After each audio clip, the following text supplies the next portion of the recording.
In this short learning video, a selected extract of our course Introduction to Letters of Credit will briefly define what a letter of credit is before presenting the most common process and logic flow.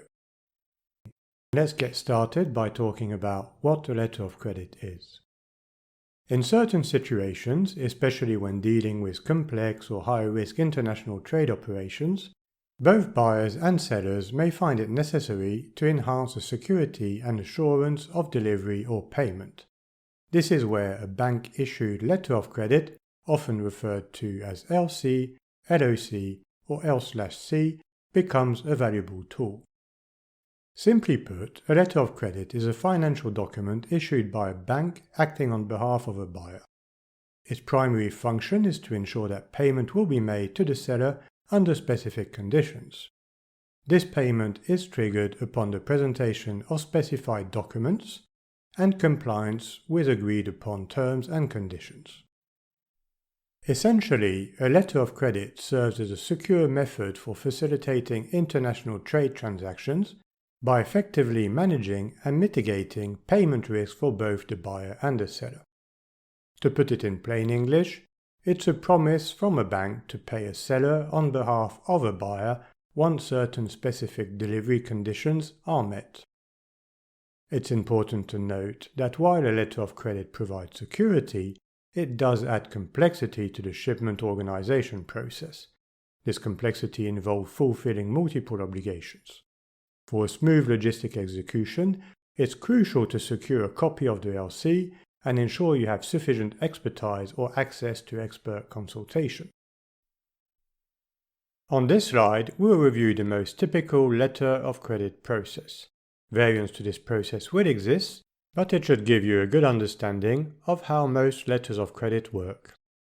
First, in their sale contract, the buyer and seller decide to use a letter of credit, defining together crucial terms like the good descriptions, the quality standard, and the shipping terms, and this sets the stage for a secure and efficient international trade transaction.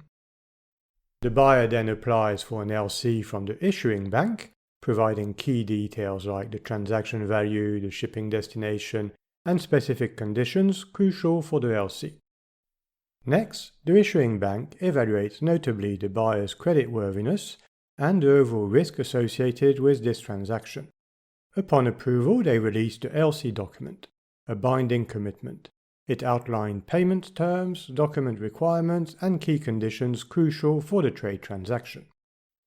The issuing bank forwards the LC to the advising bank, generally located in the seller's country, and this marks the beginning of the advising bank's intermediary role in the transaction and ensuring smooth communication between the parties. The advising bank then notifies the seller about the received LC, providing comprehensive details on terms, conditions, and instructions. This ensures the seller is fully informed about the secure payment mechanism in place. Then, the seller ships the goods, meticulously gathering or preparing shipping documents like invoices, bills of lading, and certificates of origin, as well as ensuring a strict adherence to non-documentary obligations such as inspection, insurances, and logistic requirements. Comprehensive compliance with all the specified LC terms is crucial for a successful transaction and for avoiding delays, cost, and potential issues.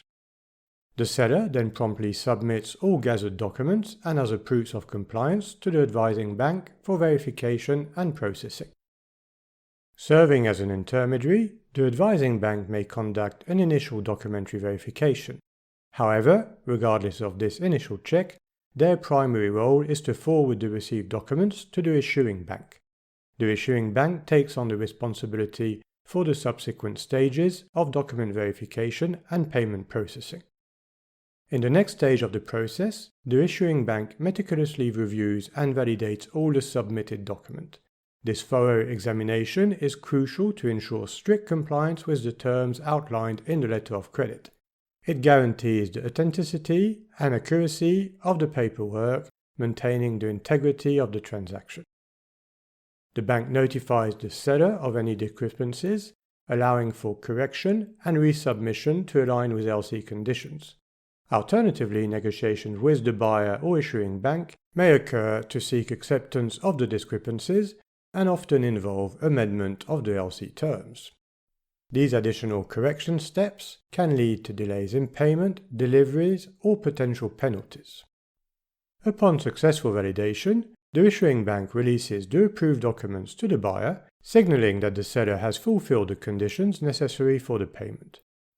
Buyers may prefer to receive these verified documents before accepting the goods, or may in fact require them, such as the original bill of lading, before being able to take physical possession of the purchased goods.